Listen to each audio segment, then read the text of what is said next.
We've talked a lot about how to use feedback loops to build good habits, right? To keep yourself on track. But what happens when we make a mistake? Inevitably, we're going to fall off track.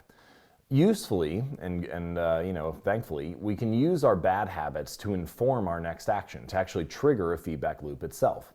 And so let me give you an example of that. The way to do this is with if-then statements, right?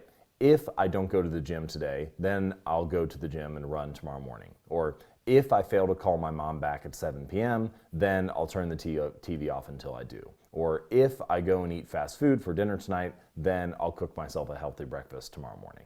But the idea here is that by using these if-then statements, you're planning ahead and pre-committing to when a bad habit happens, it triggers a feedback loop, right? You know what the next behavior is. Remember, the core functions of any feedback loop are some form of measurement that informs our next action, some form of trigger that prompts our next behavior.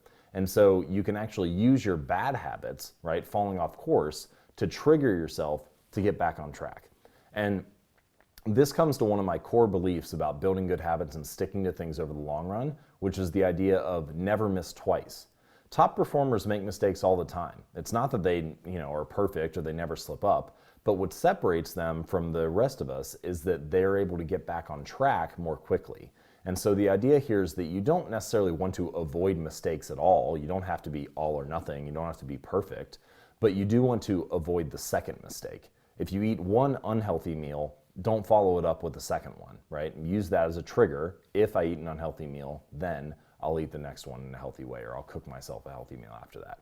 If I miss my workout on Friday, then I know that I'll be in there on Monday at 5 p.m. Whatever it may be for you, you want these if-then statements to help ensure that you avoid the second mistake and that you never miss twice.